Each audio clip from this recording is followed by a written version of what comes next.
It's okay to not be okay. இது Korean சீரீஸோட topic இல்லை. நம்மெல்லாம் ஒரே விஷயத்த பண்ணுற வாஷிங் மிஷினோ டிஷ்வாஷரோ கிடையாது. அதோட டிசைன் அப்படி. நம்மெல்லாம் மனுஷங்க, பண்டில் ஆஃப் எமோஷன்ஸ் இருக்கு. ஸோ பாசிட்டிவிட்டி, ஹாப்பினஸ்ங்கிற ஒரே எக்ஸ்பிரஷனை மட்டுமே நம்மளால எப்போவுமே காமிக்க முடியாது. So it's okay to not be okay. ஆனால் ஒன்று மட்டும் நம்ம ஞாபகம் வச்சுக்கணும், எந்த சுச்சுவேஷனும் எந்த எமோஷனும் நிரந்தரம் கிடையாது. Nothing is permanent but change. நமக்கு ஒரு பிரச்சனை அப்படின்னு வந்தால் அந்த எமோஷனை நம்ம ஃபீல் பண்ணணும், அதை ப்ராசஸ் பண்ணணும். ஆனால் அதுலேயே சுற்றிக்கிட்டு இருக்கக்கூடாது. ஏன்னா எந்த துக்கத்தோட டெப்த்தும் திக்னஸும் டைம் போக போக அப்படியே ஃபேட் அவுட் ஆயிரும்.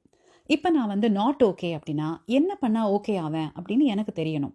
மியூசிக்கா, டான்ஸா, குக்கிங்கா, ஒரு மீ டைமா, தெரப்பியா, இல்லை எனக்கு அழணும்னா அழணும், இல்லை ஓன்னு கத்தலாம், இல்லை யார்கிட்டையாவது மனசு விட்டு பேசணும்னா அதையும் நம்ம பேசலாம். ஆனால் இந்த ஹீலிங் ப்ராசஸில், அதாவது நாட் ஓகே டு ஓகேவோட ப்ராசஸில் வேறு யாரையும் ஹர்ட் பண்ணிடக்கூடாது, அப்யூஸ் பண்ணிடக்கூடாது. அது ரொம்ப ரொம்ப முக்கியம். So it's okay to not be okay, but remember this too shall pass. இந்த மெசேஜ் ஓகேவா நாட் ஓகேவா? நான் உங்கள் ஆர்ஜே புவனாலனன்.